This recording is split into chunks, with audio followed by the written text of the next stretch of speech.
top stories tonight. And it has emerged that the mother seen giving birth on the floor in the shocking video of Bungoma District Hospital is now being asked by doctors to change her story. Jennifer Majani says some doctors from the hospital took her from her home and helped her write a statement rubbishing the video.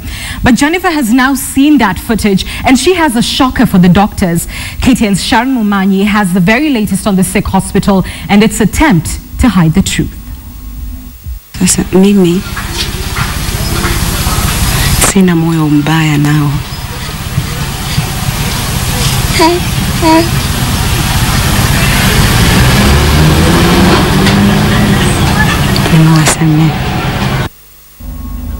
We've got the details to that full story a little later in this bulletin. She touched the governor inappropriately. Now that is the defense of Dr. Evans Kidero's team on the video that hit headlines yesterday showing him slapping legislator Rachel Shebesh. Now women's organizations want Kidero to resign over that incident that shocked the country. And as KTN's weekend editor Ochieng now reports, Kidero's coalition CORD has distanced itself from his alleged actions. Supporters of Nairobi Governor Dr. Evans Kidero from the Nairobi County Assembly have made a surprising claim in defense of Dr. Kidero's action last evening, in which he was caught on tape slapping Nairobi Women Representative Rachel Shebesh. That hand was actually strictly guarding his private parts, just to release Rachel's hand, not to tamper with his private parts of his body. So it was not a slap as such. And that's not all. They say Shebesh should have received harsher punishment for the alleged embarrassing act. The Nairobi County Executive Member in charge of communication has also sent the same kind of statement to newsrooms, saying Dr. Kidero was assaulted in the lower abdomen before the alleged slap happened. Othaya Member of Parliament Mary Wambui, however, did not spare any words in her scathing attack on Dr. Kidero for the slap on Shebesh. Kupiga mama mbele ya viongozi na mbele ya watoto ni kuonesha nyamuna gani? Ile wengine alifanya makosa akatolewa kwa sababu alikuwa ni mwanamke. Hata huyu tunasema hiyo mambo alifanya jana mchana. Tunataka justice, hata yeye aende nyumbani.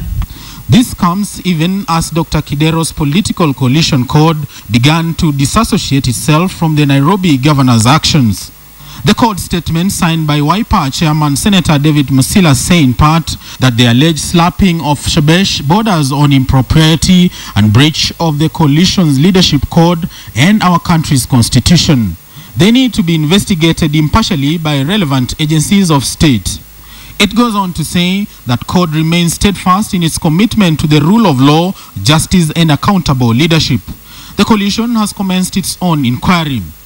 The Coalition on Violence Against Women say it will institute criminal proceedings against Kidero in court should the governor stay put. In light of the magnitude of the offense and noting that it occurred on public property while the governor was acting in his official capacity, we call for the immediate resignation.